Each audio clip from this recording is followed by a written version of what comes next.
Bonjour, monsieur le Loir. Avez-vous bien dormi? Quelle agréable sensation, n'est-ce pas? De retrouver la fraîche morsure de la rosée, d'entendre pépier les rossignols et d'humer le doux parfum du crime. Je comptais, comme je vous l'ai dit, vous ramener à Vincennes, où vos geôliers tant aimés vous désirent vivant. Mais il serait dommage que je ne profite pas de ce moment unique, où le marquis Donatien Alphonse François de Sade est jeté dans mes filets, pour ne pas jouir des convulsions de son petit corps de sardine frétillante sorti de l'eau.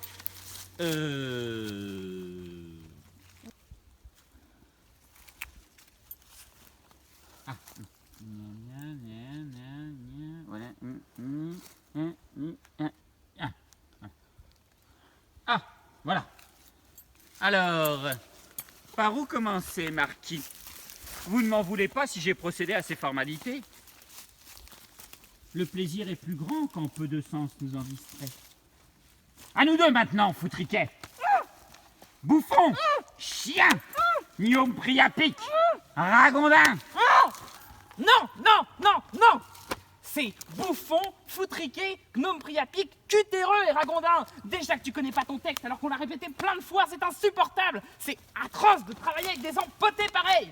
Gnome priapique, cutéreux, ragondin. Alors tu vas me faire le plaisir de le refaire et avec plus de vis dans la voix, s'il te plaît. Et t'as pas intérêt à te retromper, hein. Non mais je te jure. Gnome priapique, cutéreux.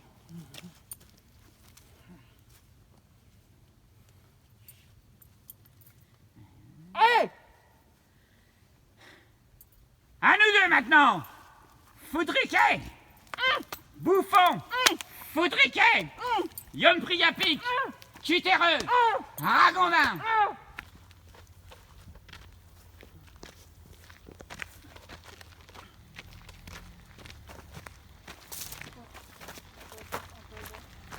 Taxi!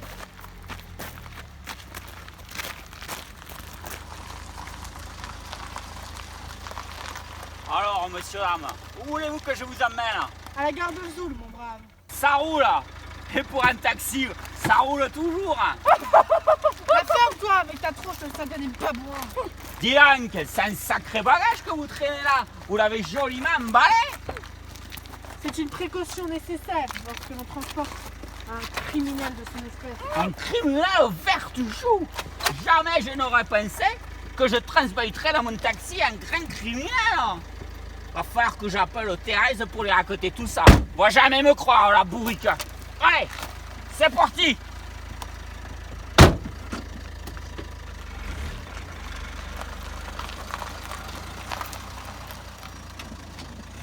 On y va!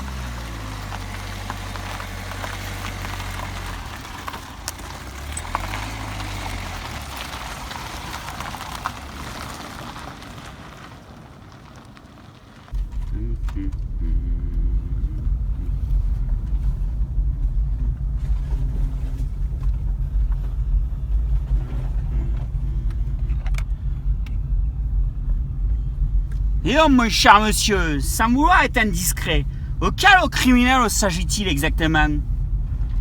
Du marquis Donatien Alphonse François de Sade. Oh non, ça alors, par la cancoyote sacrée, par les aisselles de Stendhal, le marquis de Sade, le plus grand criminel de tous les temps, celui qui s'est évadé il y a une semaine et que toute la police recherche? Lui-même. Et c'est moi qui l'ai attrapé. Je vais le conduire tout droit à Vincennes, où je vais empocher une bonne grosse prime. Ah, ça, je vais bien vous croire. Je me souviens que la somme offerte avait un sacré nombre de zéros. Vous êtes un véritable héros. Et je pèse mes mots, c'est encore mieux que de jouer au loto. Ça demande bien plus de compétences. Ne pensez pas qu'un génie du mal comme le marquis de Sade, qui est aussi un mal génial, mais tout cela n'est qu'une question de mots, est facile à accueillir. J'ai failli y laisser ma peau. Ah, je n'en doute pas. Quelle histoire tout de même. Mais vous êtes sûr que nous allons en direction de Vesoul, là? Je ne reconnais pas la route. Nous prenons un léger raccourci. Mais êtes-vous bien sûr que nous arriverons à Vesoul plus vite par là? Non. Mais vous arriverez bien plus vite à l'enfer! Pem pem pem pem pem pem pem pem pem pem pem pem pem pem pem pem pem.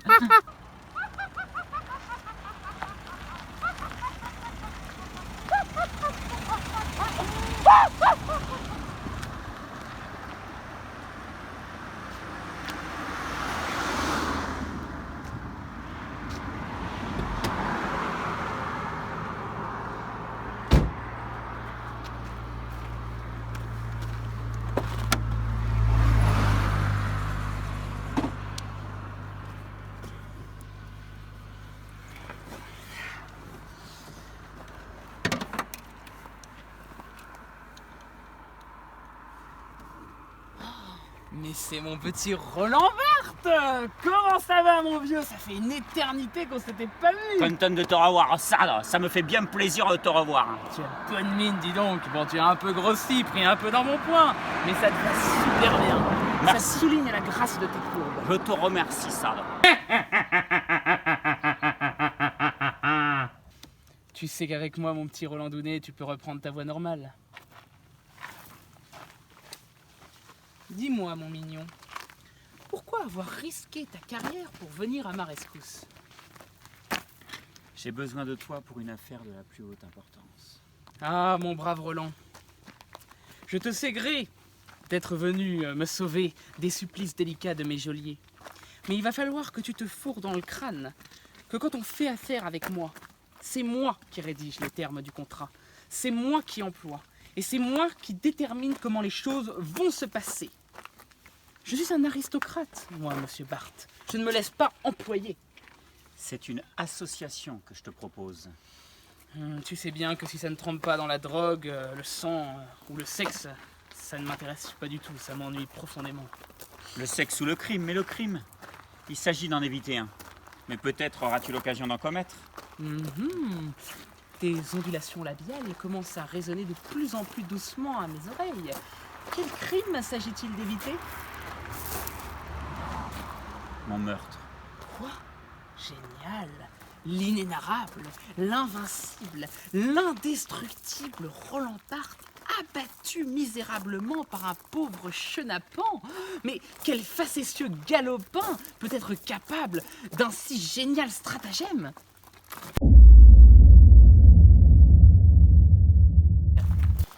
Je n'en sais pas tellement plus. Sinon qu'il ne s'agit pas d'un galopin, mais de toute une flopée de galopins. Un grand réseau tentaculaire et féroce qui étend ses ramifications aux quatre coins du globe et jusque dans mon entourage le plus intime. Intéressant, intéressant. Je suis susceptible de bien vouloir t'aider, mon petit Roland, mais à 3 conditions. Lesquelles? Premièrement, je voudrais que tu m'organises une petite fête de sortie de prison. À l'occasion, il faudra que tu invites pour moi, disons, 5 ou 6 vierges. 5 ou 6 vierges, oui, fraîchement tirées d'un milieu de la haute bourgeoisie, de l'aristocratie, mais avec au milieu du groupe 2 ou 3 clochardes malodorantes. Et puis aussi quelques boas, un chien, un mouton. Oui, ce sera parfait. Et du chapon aux truffes, comme je les aime avec de la crème anglaise. Deuxième condition, j'aimerais que tu me dises où crèche ce satané Mandré, que je lui donne une bonne correction. Pourquoi?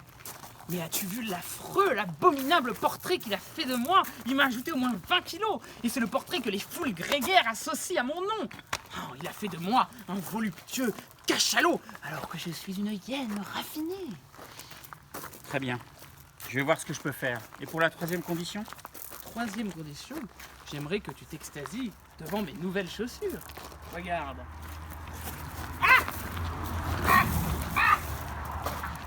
Wouhou!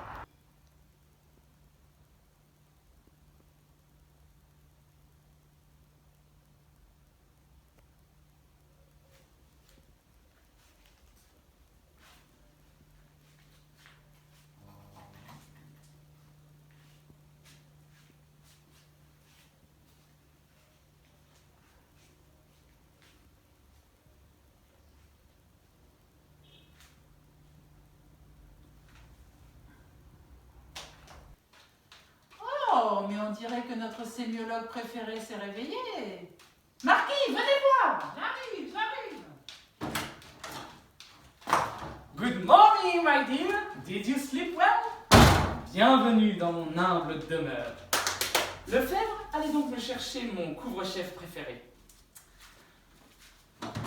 Cher Roland, connaissant ton goût pour les phrases bien ficelées, je me suis permis de mettre en place ce petit encordement. Ah, tu sais très bien que je suis attaché au confort de mes invités. Oh oui, je sais, ce jeu de mots est complètement démodé. On peut dire qu'il est usé jusqu'à la corde. Mais que veux-tu, Sad? Crois-tu vraiment que j'ai passé près de 2 siècles en prison pour vouloir quoi que ce soit de la part d'un pecno de sémiologue de mes deux? D'abord, tu as eu la stupidité de croire qu'un homme qui a mon génie criminel pourrait se faire attraper par un chasseur de primes. Et ensuite, tu as pensé que tu pourrais m'employer dans tes petites affaires, dans tes petits contrats. Mais qu'est-ce qu'on rigolait, qu'est-ce qu'on se marre au canard, qu'est-ce qu'on rigole, Gotha. Pour ta gouverne, ce chasseur de primes était un de mes mignons préférés, et nous jouions à nos jeux favoris quand tu es venu gâcher la fête.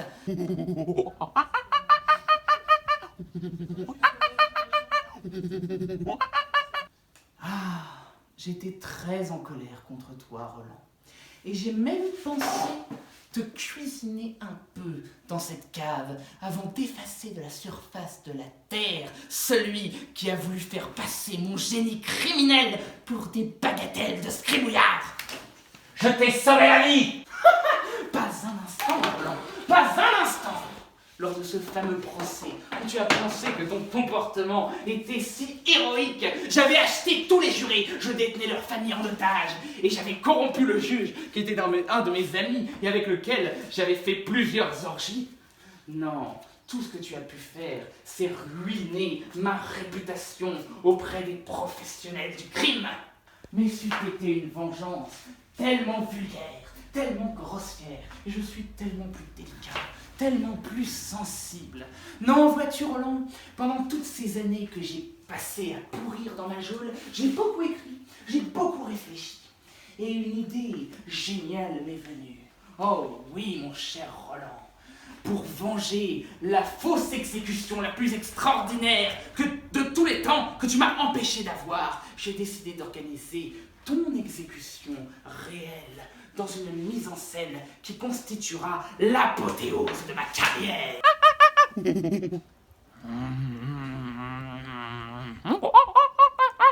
Pour fournir la matière de ce tableau vivant, j'ai pensé m'inspirer d'un des ouvrages de ton insipide bibliographie. J'ai longuement réfléchi et puis j'ai eu l'idée d'utiliser précisément celui qui avait souillé ma réputation. Sade, Fourier, Loyola. Oh, bon, j'avoue, je le concède, je n'ai pas eu l'idée tout seul. C'est en fouillant tes documents aujourd'hui, en fouillant dans ta mallette que j'ai découvert ton incroyable projet pour te défendre de cette mystérieuse conspiration, réunir les 3 hommes que tu avais soi-disant sauvés. Le marquis de Sade, Ignace de Loyola et Charles Fourier. Tous les 3 réunis dans une combinaison infernale pour sauver le marquis de Sade des tentacules infernaux de la pieuvre machiavélique. Le marquis démoniaque, le jésuite névrosé et l'utopiste délirant.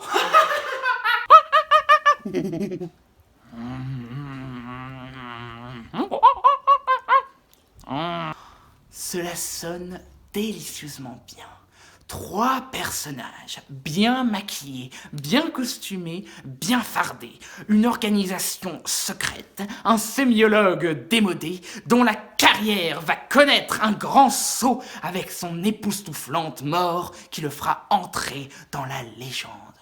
Oh oui, pour mettre en scène un divertissement aussi spectaculaire, il faut une imagination qui égale celle du créateur, doublée d'une sensibilité et d'une délicatesse tout humaine. Bref, il faut que ce drame romantique soit composé et pensé par son protagoniste le plus séduisant.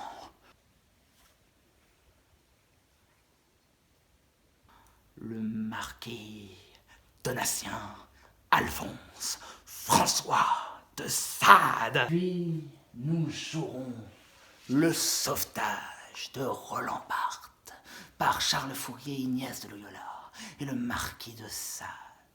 Et nous tuerons les conspirateurs. Ensuite, les 3 caballeros s'offriront un petit affrontement triangulaire à la manière du bon, de la brute et du truand.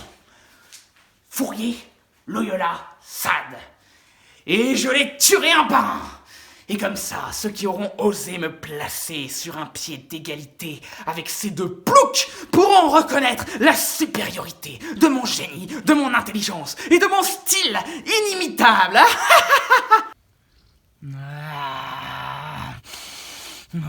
C'est de la bonne.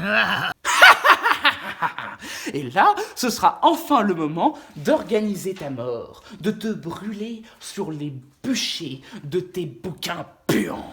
Et puis, je signerai des autographes sur les mollets de tous les conspirateurs avant de faire une guirlande avec leurs oreilles. Et puis ensuite, j'appellerai mon ami le pape pour qu'on se fasse une petite soirée en amoureux sous le concert de pétomane qu'on aura généreusement nourri avec des haricots blancs. Oh oui, j'adore mêler des orgies à la fois ecclésiastiques et pestilentielles. Oh, mais quel plan, quel génie, quel incroyable esprit criminel! C'est vraiment fantastique, Marquis. Personne ne pourra égaler la criminalité de votre esprit. Je sais, baby. Le crime n'a qu'un seul amant. Et c'est le marquis Donatien. Alphonse. François de Sade. 1, 2, 3, 4, 1, 2, 3, 4, 1, 2, 3, 4, 1, 2, 3, 4. 1, 2, 3, 4, 1, 2, 3, 4, 1, 2, 3, 4, 1, 2, 3, 4.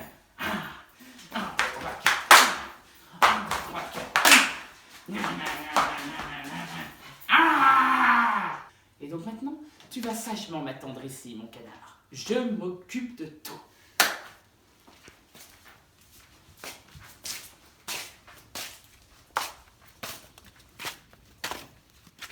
Ciao.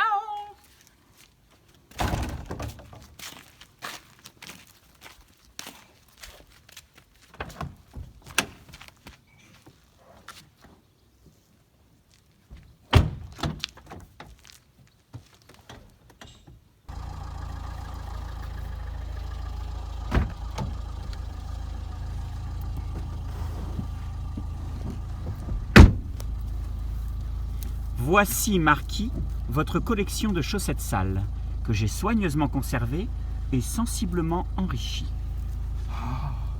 Quel plaisir de les retrouver, mes mignonnes petites chaussettes. Celles de Lincoln sont toujours aussi savoureuses. Oh, celles de Walt Disney ont gardé leur doux fumé. Celles de Clémenceau déchirent. En avant, mes amis! Et c'est parti pour Loyola.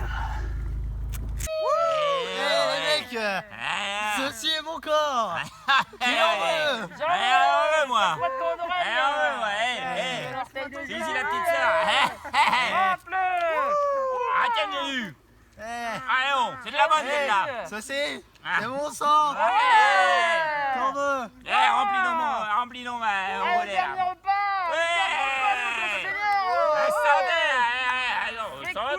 On peut rigoler, non?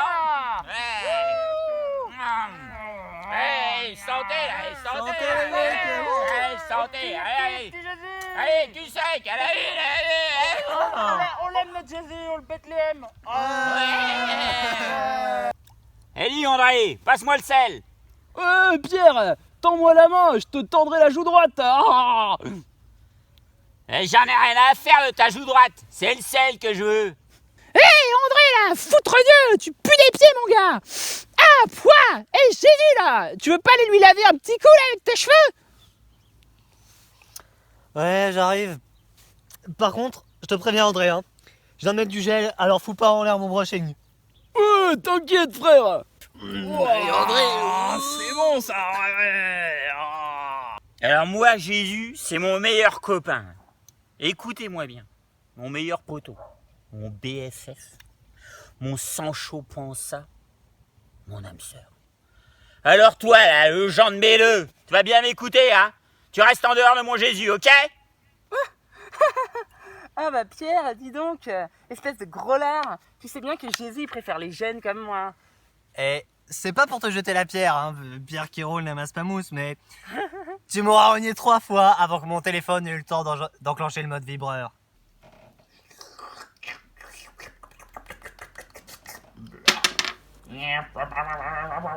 Alors là, je suis extrêmement vexé, mon pote.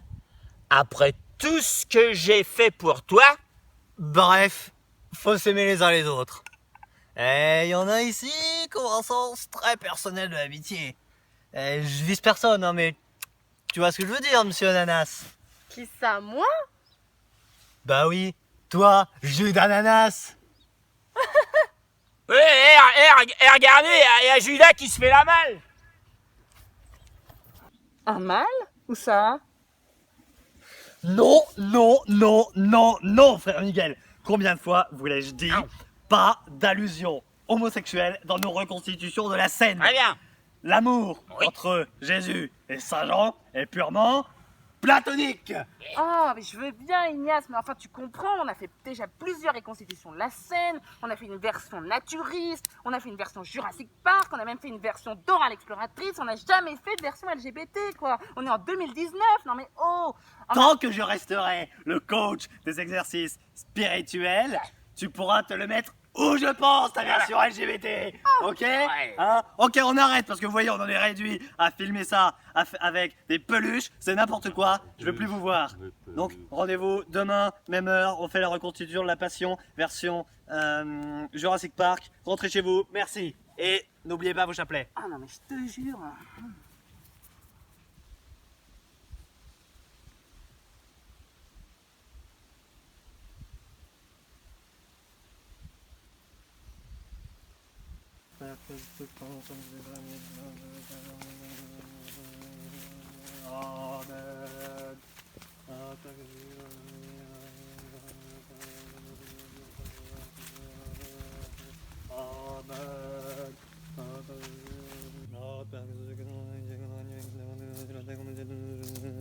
Amen.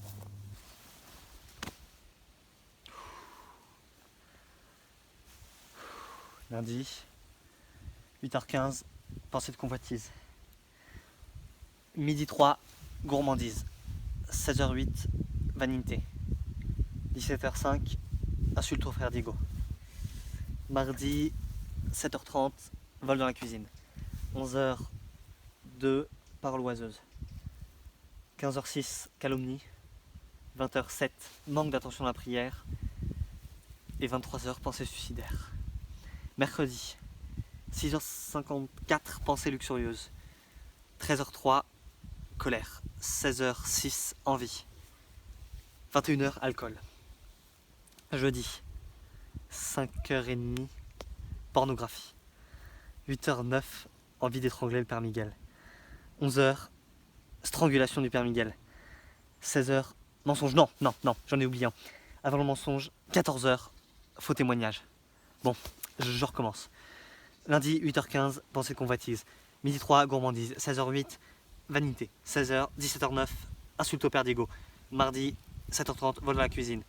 11h04, parole oiseuse. 15h06, calomnie. 20h07, manque d'attention à la prière. 23h, pensée suicidaire. Mercredi, 6h54, pensée luxurieuse. 13h03, colère. 16h06, envie. 21h, alcool. Jeudi, 5h30, pornographie. 8h09, envie d'étrangler le Père Miguel. 11h, strangulation du Père Miguel. 14h, faux témoignage. 16h, mensonge. Lundi, 8h15, pensée de convoitise. Midi 3, gourmandise. 16h08, vanité. 17h09, insulte au frère Diego. Mardi, 7h30, vol dans la cuisine. 11h04, parole oiseuse. 15h06, calomnie. 20h07, manque d'attention à la prière. 23h, pensée suicidaire. Mercredi, 6h54, pensée luxurieuse. Jésus est condamné à être crucifié. Jesus is condemned to death. Jesus es condenado a muerte. Jésus est chargé de sa croix. Jesus carries his cross. Jesus con la cruz a cuestas. Jésus tombe pour la première fois sous le poids de sa croix. Jesus falls for the first time. Jesus cae por primera vez. Jésus rencontre sa mère. Jesus meets his mother, Mary. Jesús encuentra a su madre, María.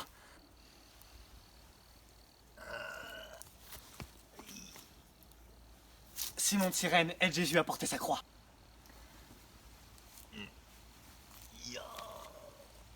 Simon of Cyrene helped Jesus to carry his cross.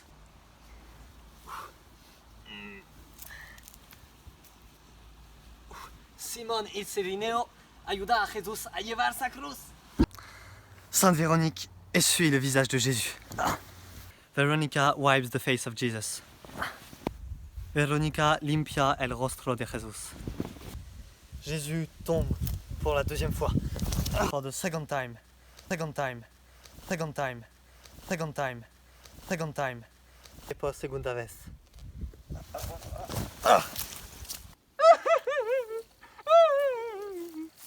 Jésus rencontre les femmes de Jérusalem qui pleurent. Jesus meets the women of Jerusalem. Jesús consuela a las mujeres que...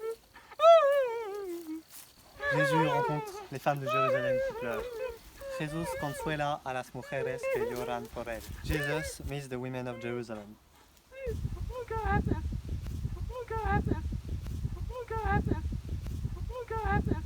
Jésus tombe pour la troisième fois. Time. Tercera vez. Jésus est dépouillé de ses vêtements. Of his clothes. Vestiduras. Jésus est cloué sur la croix. Jesus is nailed to the cross. Jesús es clavado en la cruz.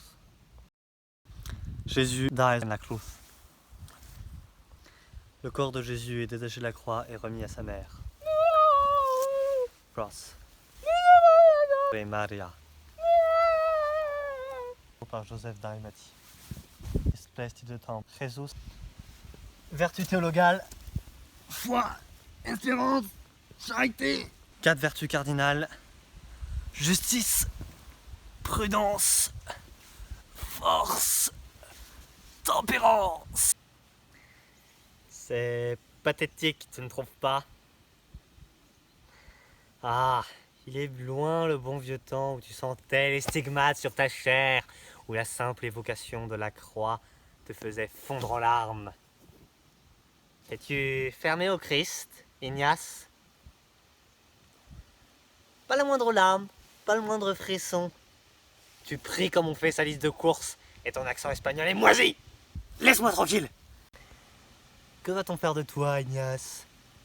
Ignace la feignasse. Ignace la limace. Ignace n'est bon que faire des faritas. Va-t'en. Tu sais ce qu'il te reste à faire pour retrouver les vertiges de la foi. Je ne veux pas recourir à ces méthodes. Tu le sais bien. Pas maintenant. Tant de frères s'y laissent pourtant aller. Cela ne te bouleverse pas de savoir que cet incapable de frère Miguel, grâce à cette petite aide, arrive à sentir la flagellation, labourer sa chair, marche sur l'eau, se sent ressuscité à Pâques, tandis que toi qui lui as tout appris, tes pensées sont trop égarées dans les contrées du péché pour que tu puisses être sensible à la christomorphie, pour que tu puisses te livrer à l'imitation. Je me départirai de ces péchés. À toi de voir. En tout cas, je te laisse ça, là. Fais-en l'usage que tu veux. C'est le cannabis. À Cana, Jésus a transformé quelques feuilles de thé en herbes hallucinogènes. Cela a donné ce fantastique cannabis. Franchement, tu devrais tester.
Par les moustaches de Saint-Pierre.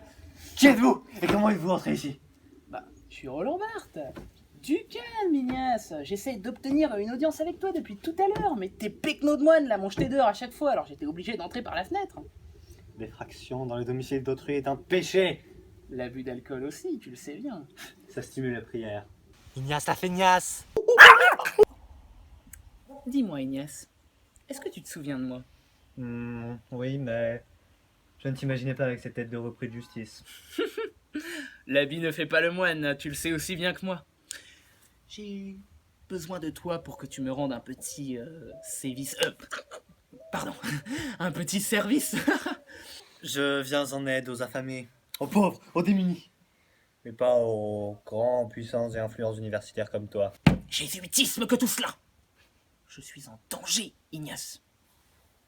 Et en quoi est-ce que cela m'intéresse? Une mystérieuse conspiration ourdit ma mort. Je ne peux faire confiance à personne. Ils ont infiltré mes amis les plus proches, les collègues avec lesquels j'entretenais les liens les plus étroits. Je ne peux faire confiance qu'aux reclus dans ton genre, ceux qui se sont tapis dans des espaces incorruptibles. Des hommes comme toi, Ignace. Je suis désolé de te décevoir, Roland. Mais je ne suis plus le grand incorruptible. Ma foi vacille comme le vin dans ce verre. À une époque, oui, tu as contribué à ma gloire. Mais où cela m'a-t-il mené? Les exercices spirituels ont connu un immense succès en librairie. Alain Resnais a fait une adaptation cinématographique pas mal, même si je préfère ça d'Almodovar. J'ai gagné plein d'argent, ainsi que la célébrité. Mais ces succès matériels n'ont fait que m'éloigner de ma vocation à l'amour, à la prière, m'entraînant dans la vanité, la complaisance envers moi-même. Et maintenant me voilà alcoolique, épuisé. Je continue de pratiquer fiévreusement mes exercices spirituels. J'enchaîne les reconstitutions de la vie du Christ, mais je suis entouré d'incapables. Comme je te comprends. Ça ne prend plus, tu comprends? Mes mises en scène n'ont plus le feu qu'elles avaient, et surtout, Dieu ne m'envoie plus le moindre signe. J'ai tout essayé. La prière, la flagellation, le pèlerinage, rien n'y fait. Plus de signes, plus le moindre signe. Mais c'est justement cette foi que je te propose de retrouver, Ignace. Mais oui, il s'agit là de sauver un homme. C'est au milieu d'enjeux aussi brûlants que l'on peut retrouver la foi guerrière des croisés, celle des missionnaires. Et puis en plus, on pourra convertir ces crânes d'œufs du Collège de France. Je n'en peux plus, Roland. Parfois, je n'ai plus qu'une seule envie. C'est de rejoindre le Christ au ciel. Bah voyons, Ignace, faut pas le prendre comme ça. La vie est belle, tu devrais profiter des œuvres de la création.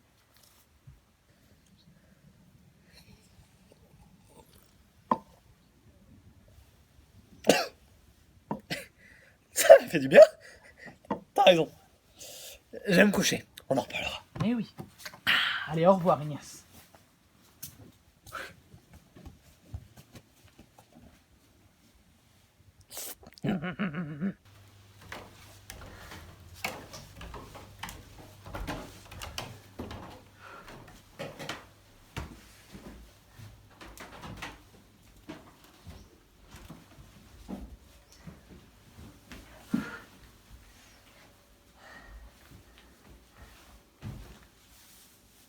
Ignace, feignasse, Que se passe-t-il? votre demande de rendez-vous a été acceptée. La demande de rendez-vous avec le Seigneur? Non, pas celle-là. Il a autre chose à faire que de recevoir des péquenots de jésuites dans ton genre. C'est la Vierge Marie qui t'accorde une audience.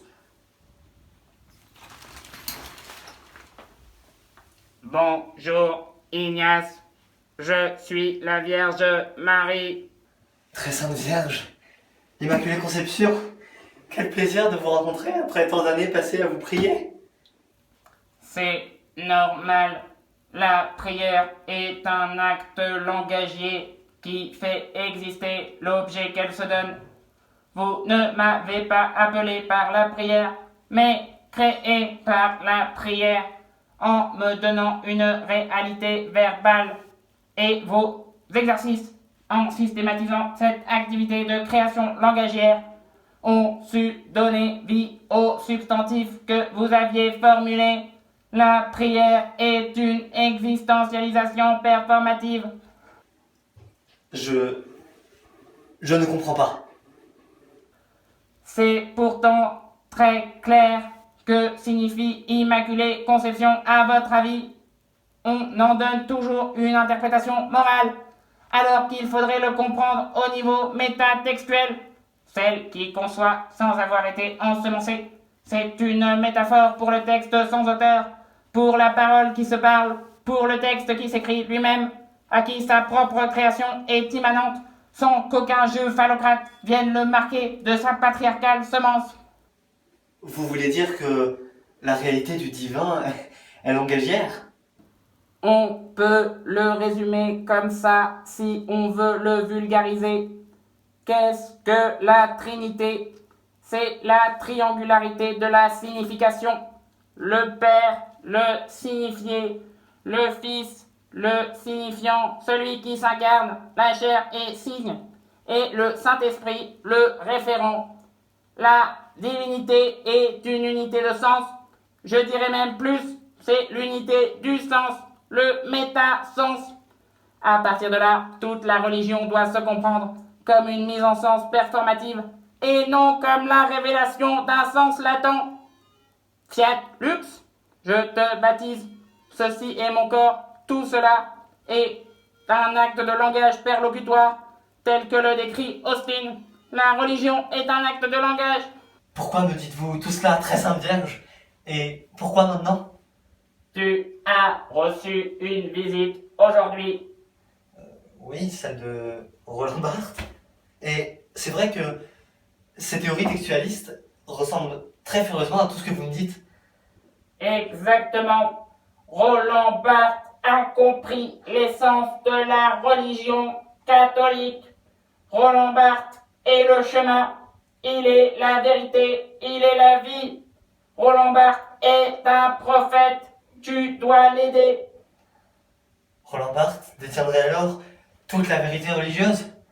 Exactement. Et toi, ingrat, tu refuses de lui venir en aide. Non, je vais le faire, je vais vous obéir. J'y vais. Va, et que les 6 fonctions du langage soient avec toi.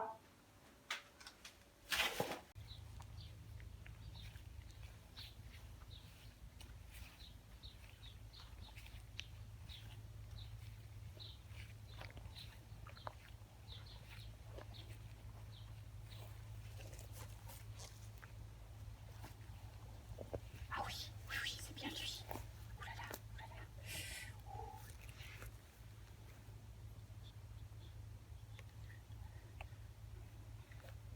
Allô, bonjour.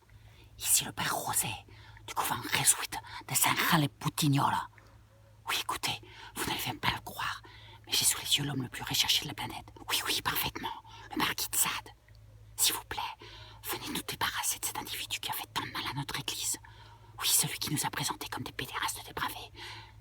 Merci beaucoup, au revoir. Je vais peut-être appeler les frères pour le castagner nous-mêmes avant.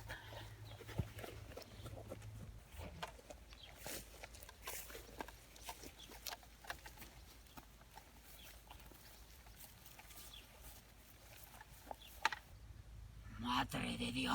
On va en faire du salami.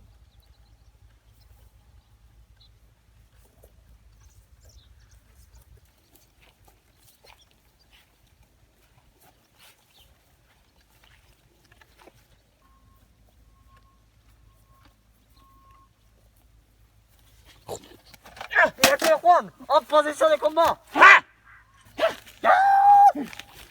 Foutrier.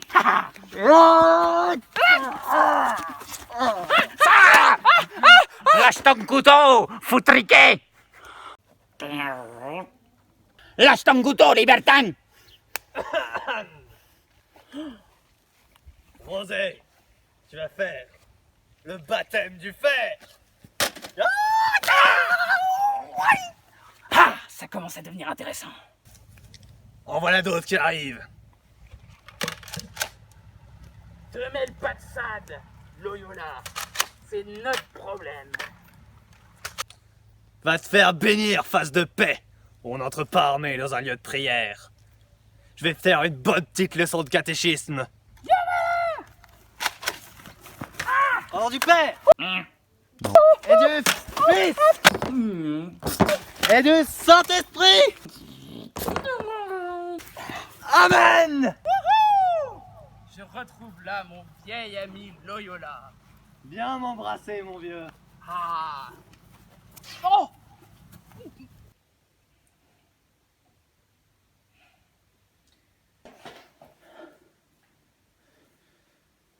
Alors, Dodacien B2, on a trouvé plus malin que soi? Hé Tais-toi! Si tu ne m'avais pas détourné de ma quête, tu n'en serais pas arrivé là, face de rat! Ouais, Roland du Neurone. Je t'ai peut-être détourné de ta quête, mais en attendant Loyola là, il va pas te libérer. Bah si, il va me libérer, Loyola!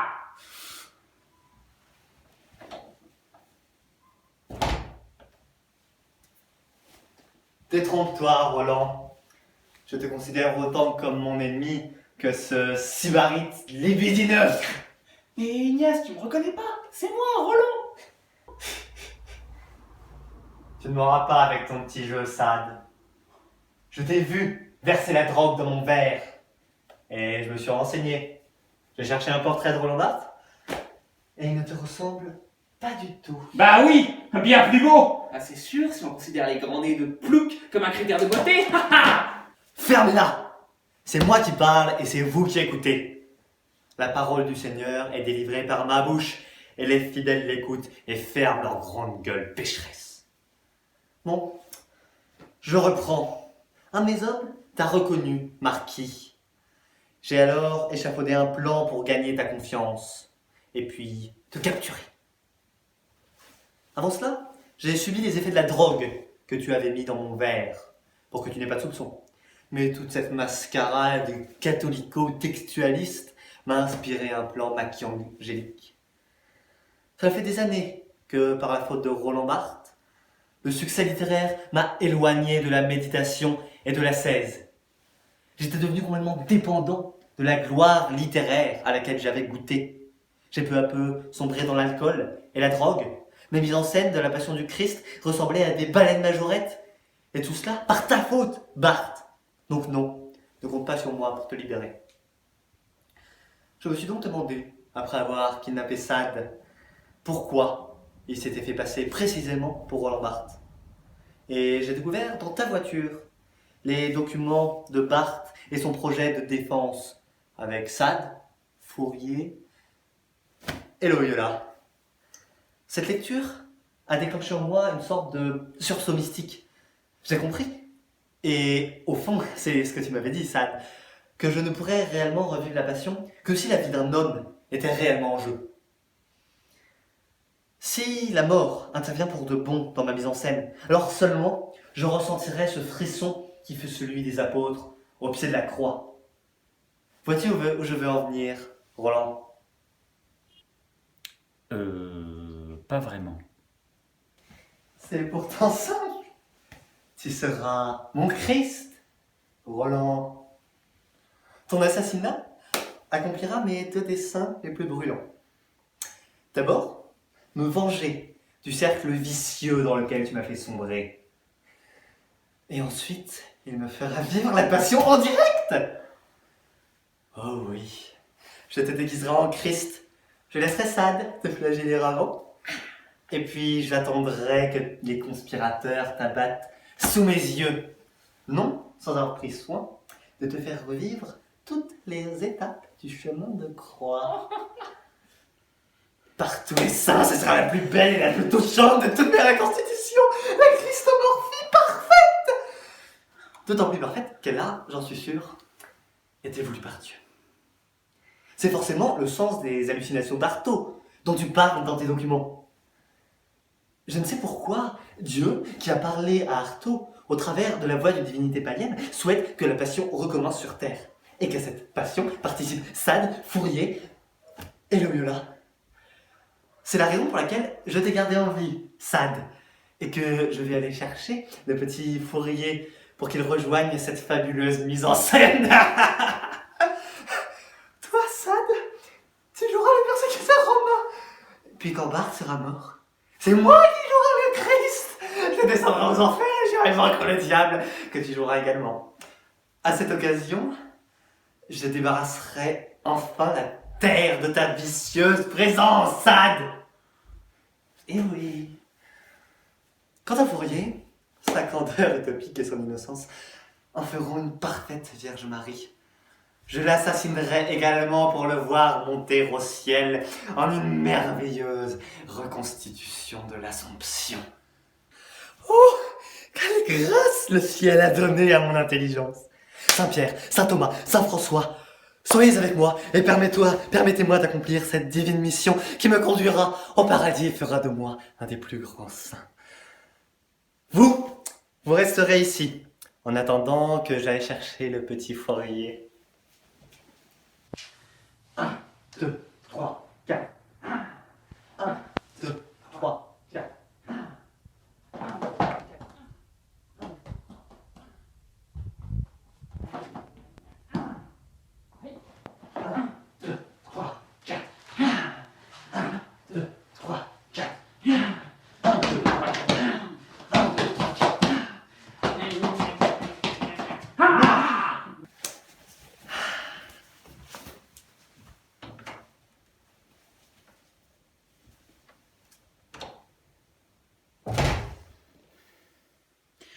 Oh, Abdelkébir, pourquoi m'avoir donné comme seule protection cette bande de cinglés psychopathes? Si tu veux, pour passer le temps, je peux te raconter quelques histoires. Mon dernier roman, ma dernière pièce de Oh, théâtre. toi, ferme-la! L'histoire de l'humanité peut se considérer comme une structure quadripolaire.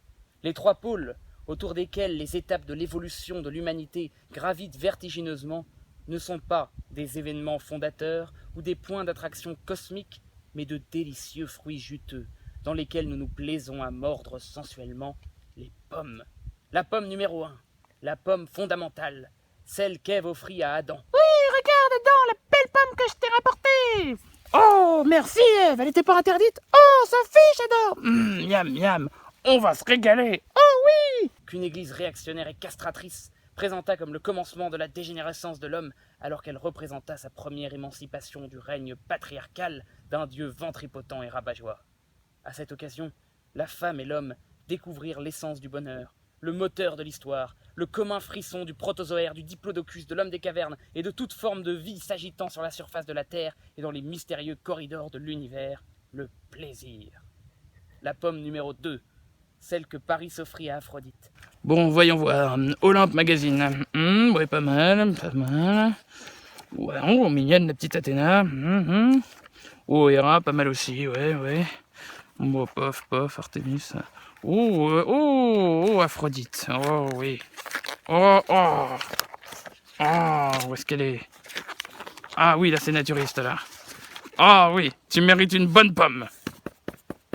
Négligeant la beauté martiale et frigide d'Athéna, et celle hautaine et boudeuse d'Héra, Aphrodite, la nudité décomplexée, le sexe offert comme un soleil triomphal, le rêve de l'homme et son horizon plantureux. Voilà le choix que fit le prince berger, engageant l'homme sur les sentiers enivrants du naturisme amoureux. La pomme numéro 3, celle qu'Isaac Newton reçut sur la tête en dormant. Oh, j'ai pas trouvé, là, j'ai pas d'idée. Ah, mais oui, ça y est, là, tout est clair. Un choc infime, un impact phrénologique qui muta en un bouleversement épistémologique, cosmoéthique et cosmétique, l'intuition de l'attraction universelle.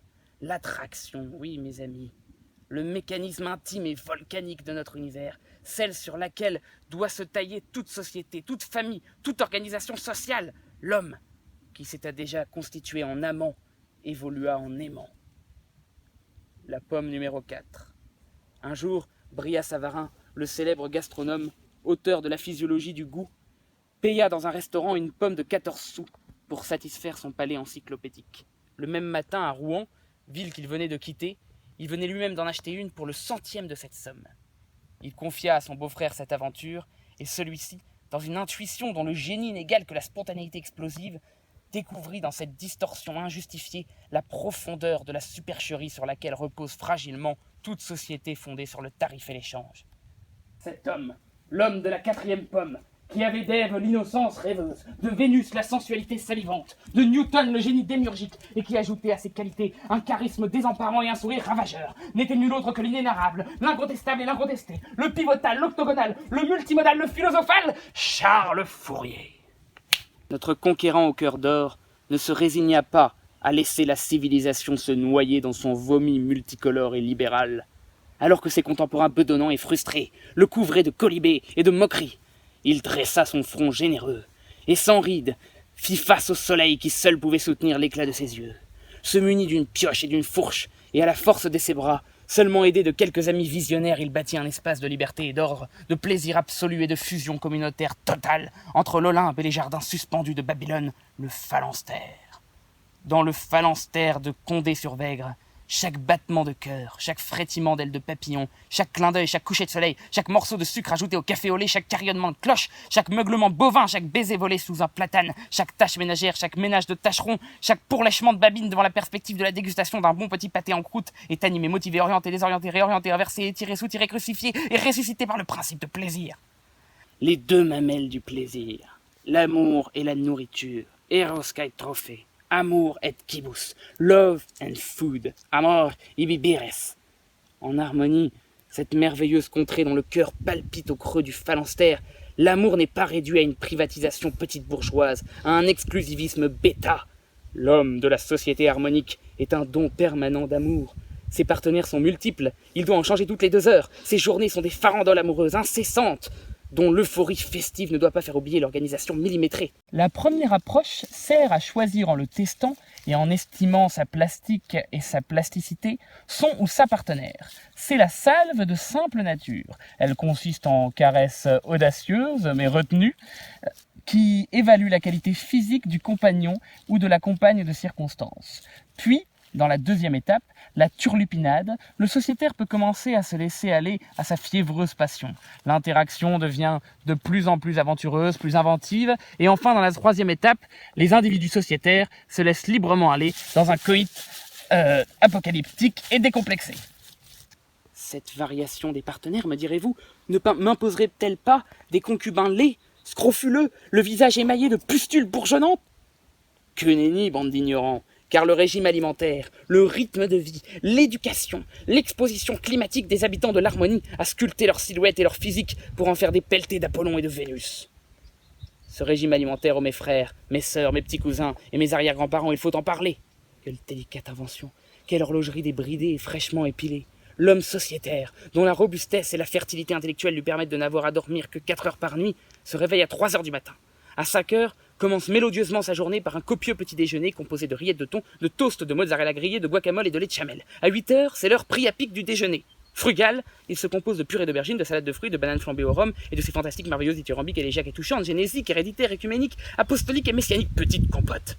La compote, de composita en latin, c'est l'hybridité du jour et de la nuit, des sexes mêlés, de l'homme et de la femme, du paradis et de l'enfer, le croisement barbare et si beau d'une armée de gastéropodes et d'un lever de soleil sur Mars. C'est un espace de rencontre, de reproduction et de création. Compote de mirabelle, de pommes, de cerises, de patates douces, de fruits du dragon, de kiwi, de rhubarbe. Compote qui colorait les cieux. Je sacrifie sur votre autel sacré. Je vous aime et je prie votre chant divin au rythme duquel se trémoussent les étoiles. Allez, on enchaîne. À 13 heures, c'est l'heure du goûter. Vous l'avez compris, le sucre est la sève de la santé de l'âme. Le goûter connaît cette maxime. Petite viennoiserie, caramel mou, caramel dur, caramel qui durcisse à la vue d'un joli garçon ou d'une fille mignonne, alcool de cerise, éclair au café, café éclairé, fermeture éclair, hareng, sardine, crème anglaise.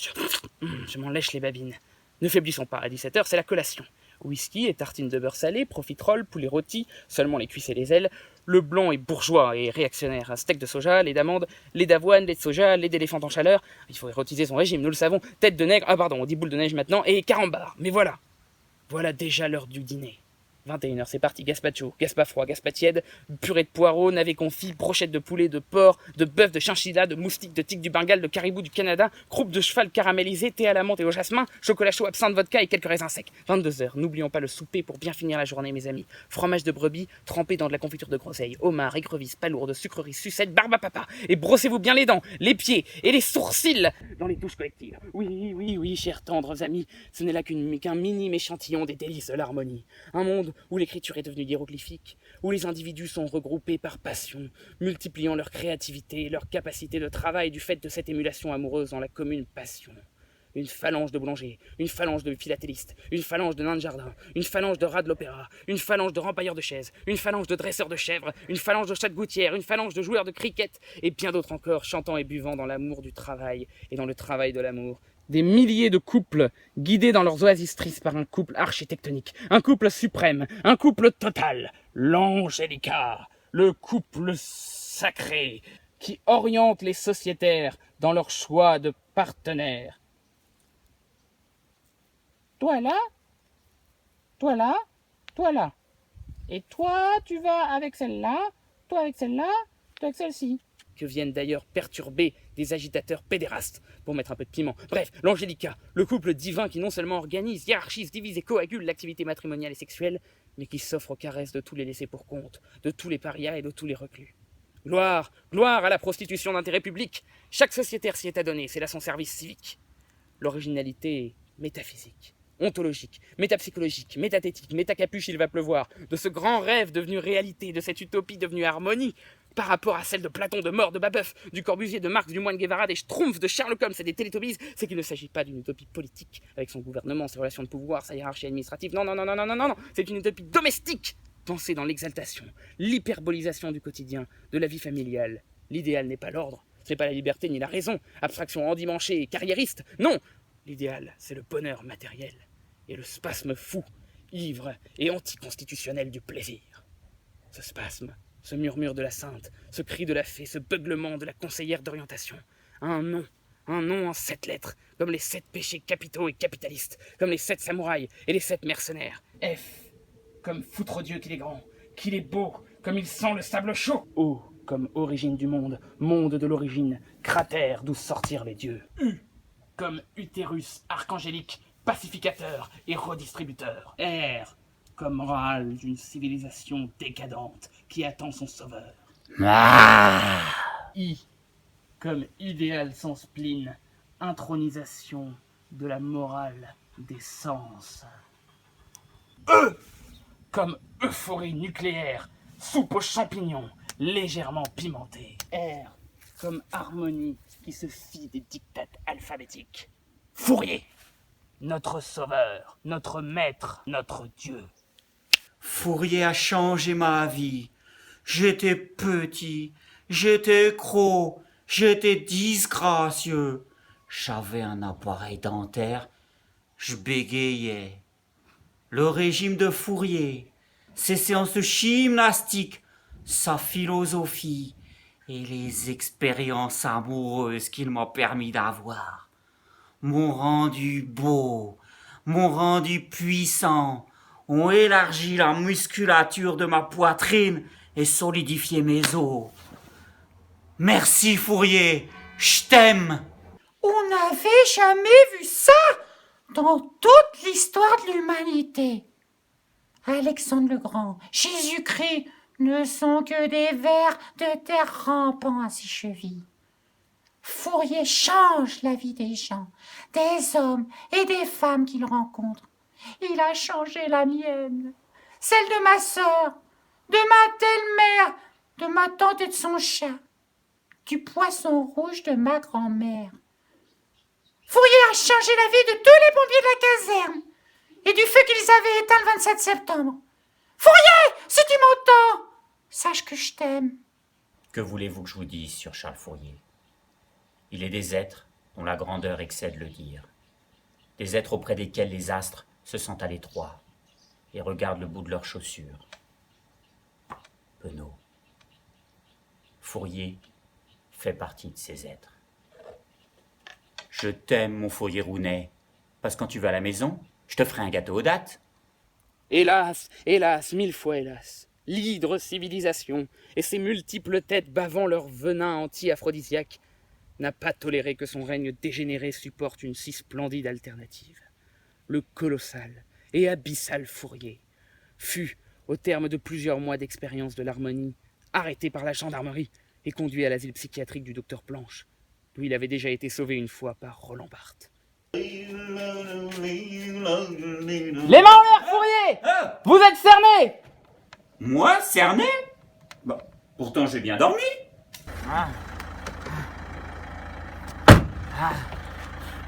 Je reviendrai. 1000 calomnies furent proférées sur son compte pour légitimer cette oppression. Insalubrité, crise de colère, conditions d'hygiène bafouées, pratiques abusives de l'eugénisme et de l'euthanasie, tendance totalitariste.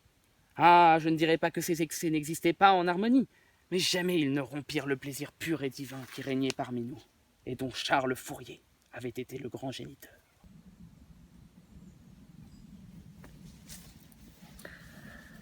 Sainte Vierge, Saint Jean, Saint Luc, accompagnez-moi dans cette entreprise décisive et permettez que je fasse un seul petit péché, mentir et me faire passer pour l'inspecteur de l'asile du docteur Blanche afin d'approcher Fourier et de retrouver toute la force de ma foi. Accompagnez-moi et aidez-moi à m'infiltrer au nom du Père, du Fils, du Saint-Esprit. Et pardonnez-moi d'avoir assommé le véritable inspecteur afin de pouvoir entrer dans l'asile. Et les anges du paradis essuieront toutes ses bosses et ses blessures. Moi, au moins, j'ai pu obtenir sa carte.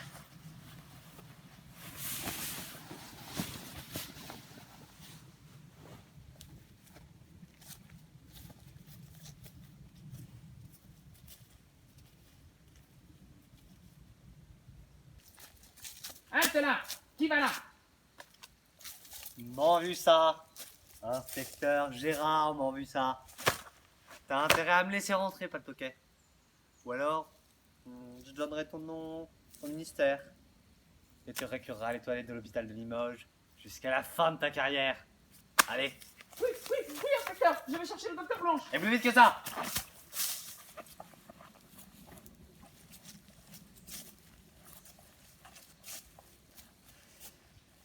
Alors, mes péchés.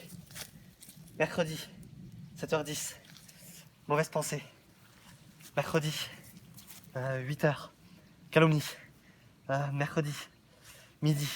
Insulte au père Miguel. Mercredi, midi et demi. Gourmandise.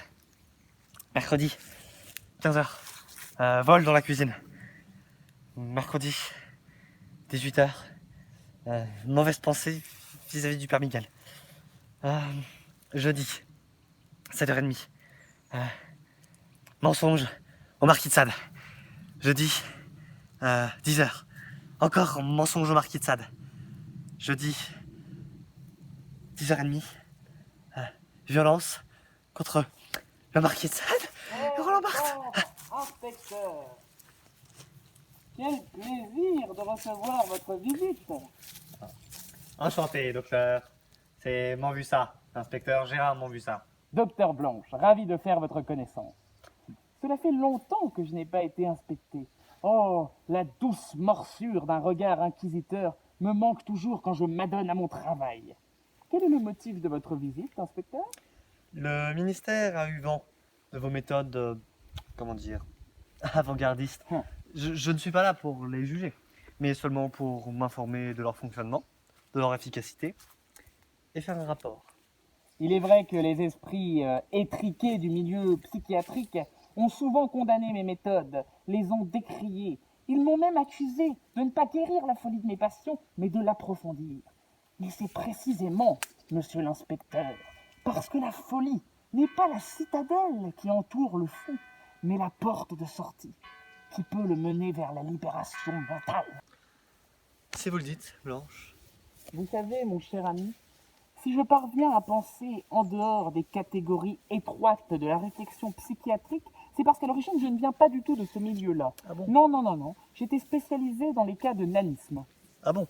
Le docteur Blanche, l'illustre, a commencé sa carrière avec des nains. Oui, oui, vous avez sûrement entendu parler de Blanche-Neige et les 7 nains. Figurez-vous que j'aidais les nains à vivre avec leur handicap. J'ai eu particulièrement du mal avec ce frustré de Grincheux que son anis m'avait rendu impuissant. Oui, il voulait courtiser une petite naine et il avait bien du mal. J'ai dû lui concocter une lotion... Blanche, ça va. Ça va. Je ne suis pas venu pour vous entendre raconter vos histoires de nains. Montrez-moi l'asile, s'il vous plaît. Oui, vous avez raison. Où avais-je le crâne? Venez, venez, je vais vous faire visiter les chambres. J'ai 4 patients en ce moment. Vous allez voir, vous allez les trouver charmants. Ah bon, j'ai hâte de les voir. Notre premier patient s'appelle Charles Fourier. Il était institutrice dans sa jeunesse. Bon, il a été condamné comme moi pour ses méthodes plus ou moins avant-gardistes. Ah là là, comme la réaction étend ses tentacules dans tous les milieux, dans tous les métiers. Enfin bref. Ce qui lui a valu de finir ici, c'est une dictée qu'il avait organisée sous hachiche. Mais Charles Fourier, n'est-ce pas le célèbre utopiste? Non, vous confondez avec Charles Fourier. Chut, un instant. Le voici. Restez calme. Bonjour Charles. Bonjour, monsieur Fourier. Bonjour Isabelle. Assieds-toi donc au deuxième rang. Et toi, Marguerite, vieille pourrique, tu as encore oublié ton cartable, à ce que je vois? Je suis désolée, madame. Jouez le jeu, sinon il va piquer une crise. J'ai bien peur d'avoir à titiller tes petits doigts avec ma règle. Viens par ici. Je l'ai bien mérité, madame.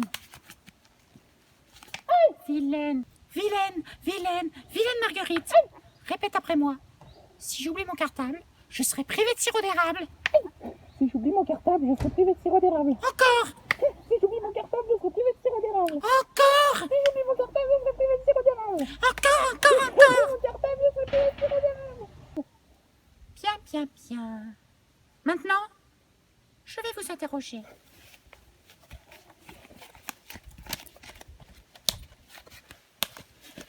La leçon du jour portera sur les techniques de séduction chez les chameaux. Alors, Isabelle, que dit une chamelle en chaleur pour flatter la virilité de son mâle ployant sous le labeur? Quel beau chameau. Non, non, non, non. Il s'agit d'un chameau, enfin d'une chamelle. Par conséquent, elle lui dit « Ça bosse dur. Tu me feras des pompes. » D'accord. Marguerite. Oui. Que murmure la chamelle, la douce étreinte de son mari chameau? Des chameaux d'amour. Excellent, Marguerite. Excellent. Qu'un cerveau aussi étroit que le tien puisse déployer autant d'intelligence me fascinera toujours.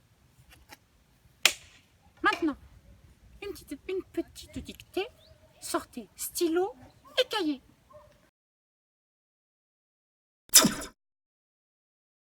Cette dictée est tirée de Mémoire de ma vie de Nina le Yorkshire.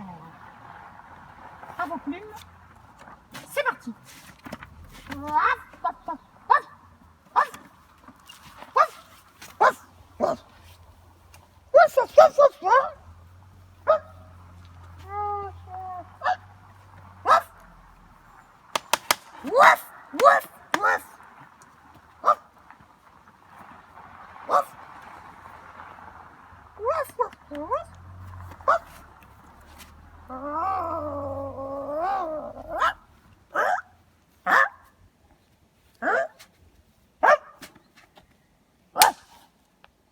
C'est fini. Rendez-moi vos copies. Et décarpissez maintenant. Décarpissez! Je ne veux pas voir vos têtes, vos sales têtes de gamines prépubères, dans ma classe avant demain, 8 heures pétantes! Charmante dame, n'est-ce pas? Complètement allumé, oui. Oh, vous savez, de nos jours où l'héritage des Lumières est contesté par l'obscurantisme, être allumé est la seule manière d'échapper au côté obscur. Nous allons voir maintenant notre deuxième patient, De qui s'agit-il? de Charles Fourier. L'utopiste, donc. Non, mais vous êtes obsédé, mon vieux. C'est la deuxième fois que vous faites la confusion avec Charles Fourier. C'est bien Charles Fourier que nous allons voir maintenant. J'ai bien l'impression que vous vous moquez de moi, docteur.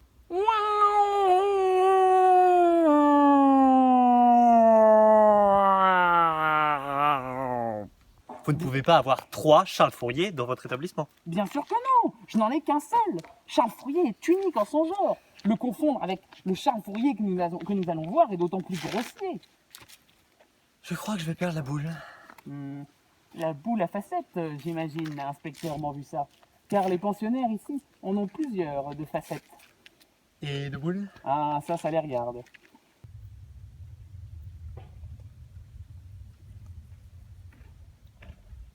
Le voici. Mais c'est le même Charles Fourier? Chut! Ne voyez-vous pas qu'il est extrêmement concentré? Respectez un peu mes passions, inspecteur. Maintenant, écoutez bien et regardez. Mesdames et messieurs, bonsoir et bienvenue à la course pour la vie. Des coureurs spermatozoïdes du monde entier sont venus pour participer à cette célèbre sélection. Ils devront sprinter jusqu'à l'ovule et le premier d'entre eux aura l'honneur de naître. Maintenant, attention. En vos mains. Prêt? Partez. Spermatozoïde 751, arrivé en premier. Dommage, spermatozoïde Fourier, vous y étiez presque. Mince!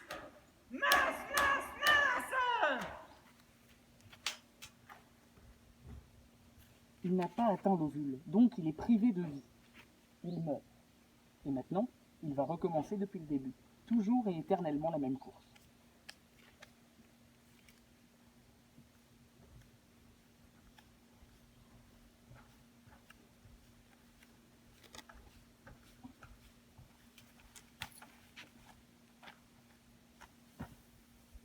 On se le refait un coup?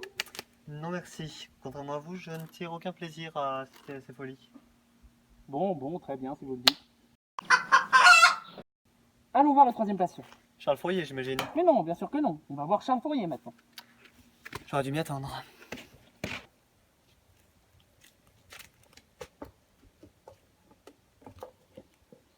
Bonjour, Charles. Bonjour messieurs. Docteur Blanche, c'est toujours un plaisir de vous voir. À qui ai-je l'honneur? Manvussa. Inspecteur Gérard Manvussa. Enchanté. Je suis Charles Fourier. Dites-moi, docteur Blanche, vous vous faites encore inspecter? Oui. Je vous l'ai dit plusieurs fois. Vous ne devriez pas laisser les gens autant parler de vous. Votre vanité vous perdra. Je pense, monsieur Manvussa, que vous serez d'accord avec moi pour dire que les méthodes de ce cher docteur Blanche sont quelque peu surprenantes. Ah, c'est le moins qu'on puisse dire. C'est parfaitement normal.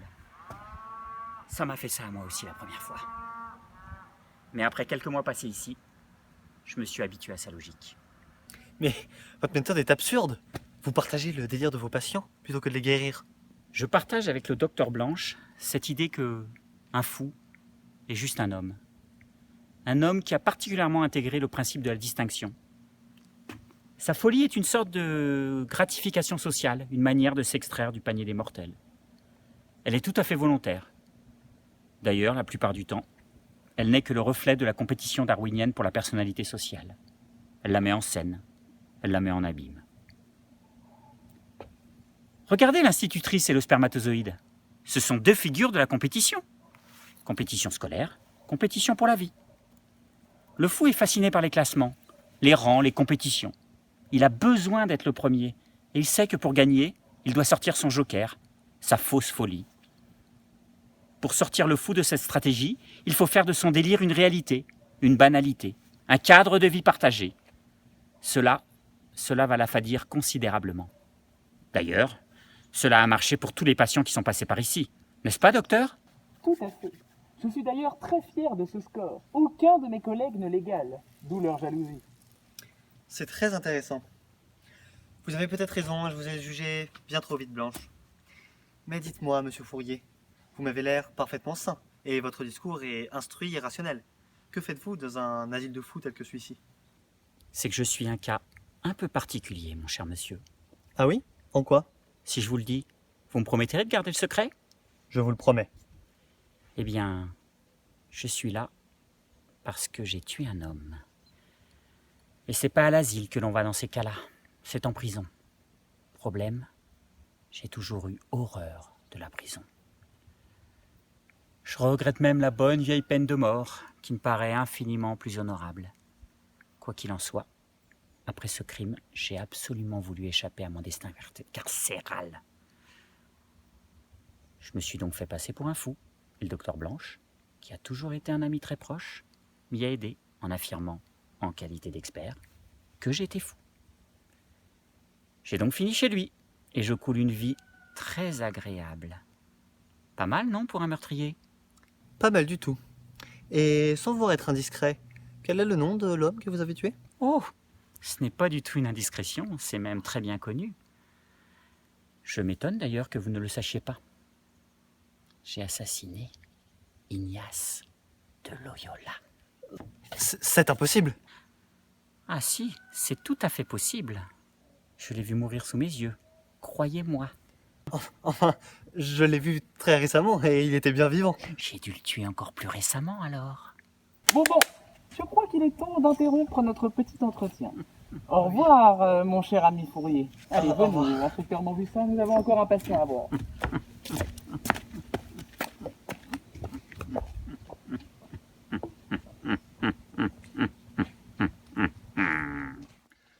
J'aimerais quitter ces lieux le plus rapidement possible.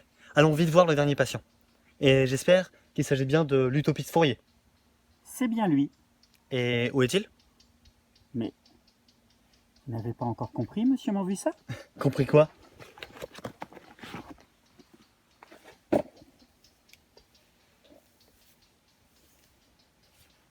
Voici mon dernier patient. Mon Dieu, il faut vraiment que je quitte cet endroit de fou!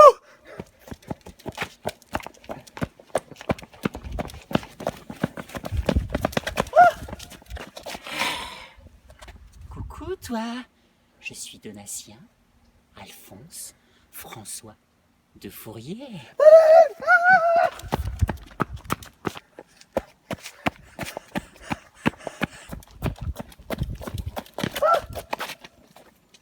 Coucou mon double.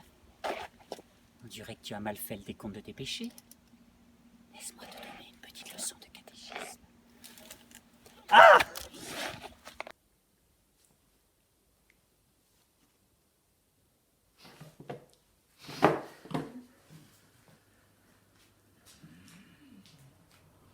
Loyola Petit, Ignace la Bécasse, tu t'es fait avoir à ton tour. Brûlant d'enfer, païen. Pourquoi pas, ça doit être pas mal. Loin de ces anges efféminés, il paraît que c'est horrible en enfer. L'humanité, dans ses tourbillonnantes pérégrinations vers sa transfiguration, a connu 3 étapes historico-morales, 3 systèmes politico-économiques, dont seul un certain Charles Fourier avait perçu le subtil enchaînement.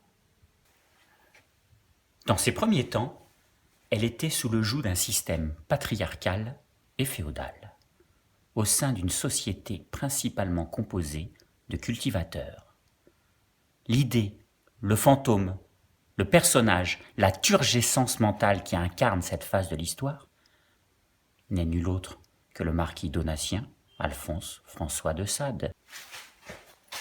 À première vue, celui-ci ne semble pas présenter un profil patriarcal, mais c'est que vos yeux ont été enduits dans la bouse culturelle plutocrato-autoritaire que transmet la télévision, le cinéma, la musique, le sport de masse, les céréales bio, le flamenco et les reportages animaliers.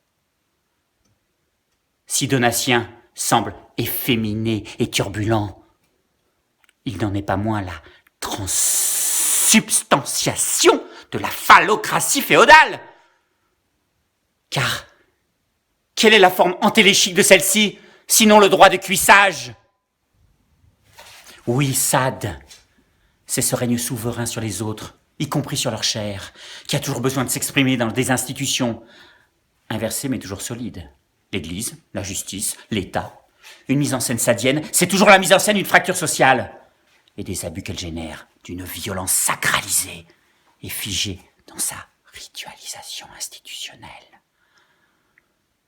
Le metteur en scène sadien, c'est l'ordonnateur, le grand prêtre, le chef du village dressant fièrement l'appendice qui fonde son autorité. La deuxième étape de l'humanité, c'est celle du libéralisme contractuel et libre-échangiste. Quelle contorsion de l'esprit, quelle dégénérescence faite chair peut mieux en refléter la perversité que le jésuite Ignace de Loyola. Alors là, le bovin spectateur que vous êtes sursaute et proteste. Mais cette libéralisation de la société a justement porté le déclin de l'Église et de la vision cléricale du monde. Mais pas du tout, bande de mollusques épileptiques. Si c'est pour proférer des âneries pareilles, vous pouvez retourner vous brosser les lobes d'oreilles avec le string de Spinoza. Bon, je reprends. Et ne m'interrompez plus. Qu'est-ce donc que la prière loyolesque, sinon une névrose contractuelle? Si je fais ceci, cela, si je prie comme ceci, comme cela, Dieu me donnera un signe, Dieu viendra en ma faveur. Un système d'échange permanent avec la divinité, fondé sur l'idée que la maximisation de l'effort multipliera le profit. Plus je m'adonnerai obsessionnellement à mes exercices spirituels, plus j'intérioriserai leur réalisation afin d'en faire un habitus mécanique. Plus Dieu sera satisfait et bienfaisant. Loyola incarne à la fois l'idée libérale et son incarnation dans le travail industriel. Les mises en scène de Sade étaient raffinées, élégantes, dantesques, bref, aristocratiques. Celles de Loyola sont nettes et précises, méticuleuses et scrupuleuses, terriblement bourgeoises. Et voilà les deux stades de l'histoire au cours desquels l'humanité s'est voilée la face, a offert sa croupe rebondie au fouet du père, puis a pris le fouet de sa propre main, rendu moite par la jouissance mesquine que lui procurait son asservissement. Et s'est fouetté de plus belle, mêlant au chant des grillons de l'histoire ses cris barbares et endoloris.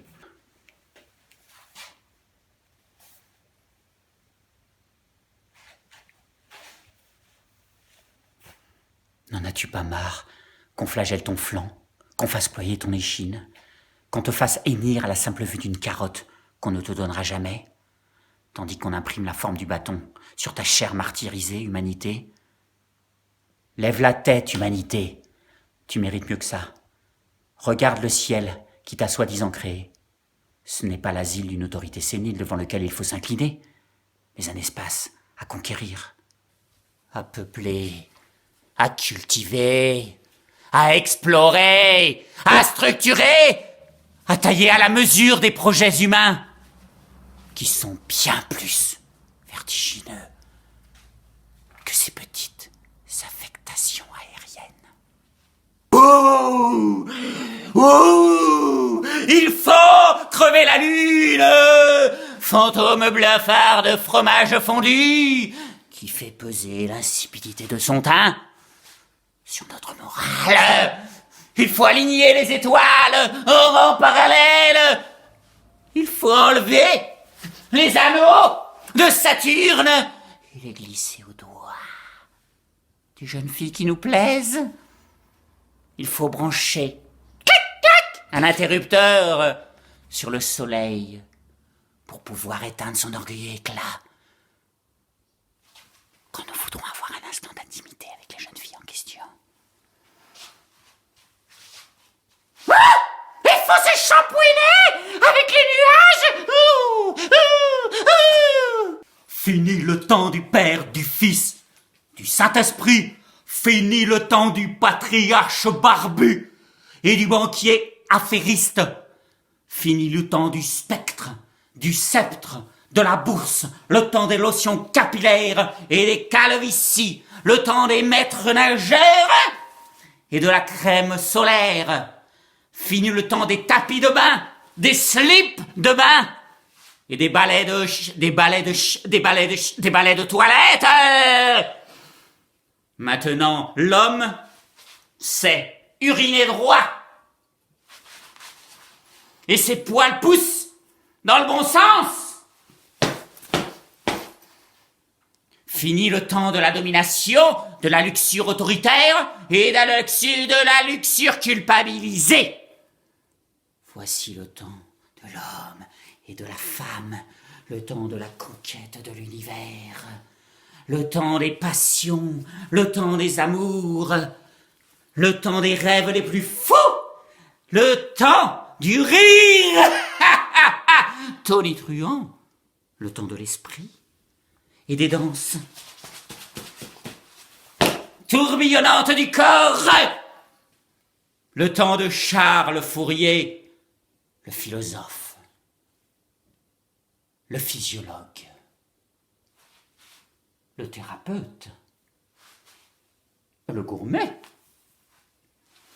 le castor suprême, l'anti-girafe, l'homme de la vérité sans aveu, du sourire sans grincement, du plaisir sans arrière-pensée, de l'orgasme apocalyptique. Que vas-tu faire de nous, Charles? Toi, petit sémiologue de mes deux, petit sémiologue bas de plafond, tu fais encore partie de l'époque des herméneutes, des théoriciens du sens, une époque religieuse où une petite caste d'intellectuels prétend encore dire le sens pour les autres afin de les asseoir dans leur passivité. Je ne ferai pas un geste pour te libérer. 1, 2, 3, 4. 1, 2, 3, 4. 1, 2, 3, 4. 1, 2, 3, 4. Et ouais! 1, 2, 3, 4. 1, 2, 3, 4. 1, 2, 3, 4. 1, 2, 3, 4.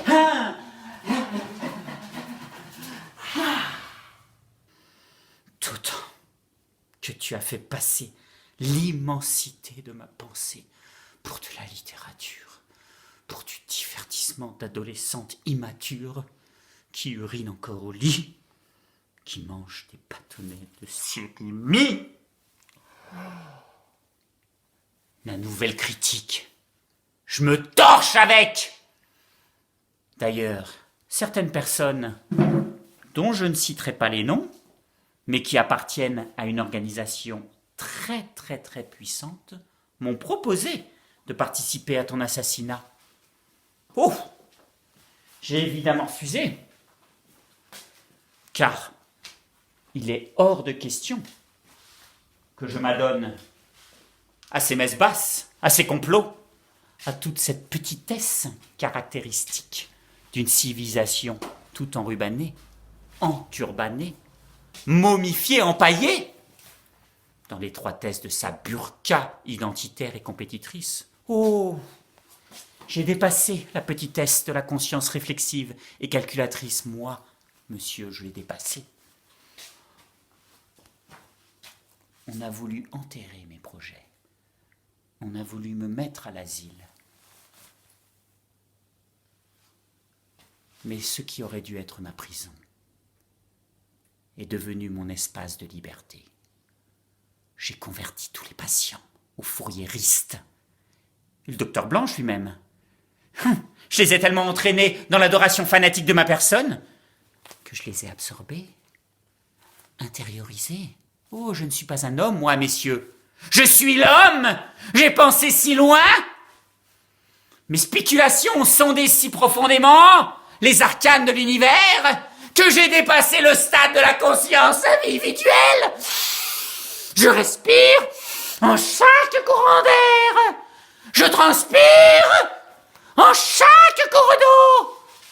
Je bats la cadence de tous les cœurs qui battent sur la surface de la terre.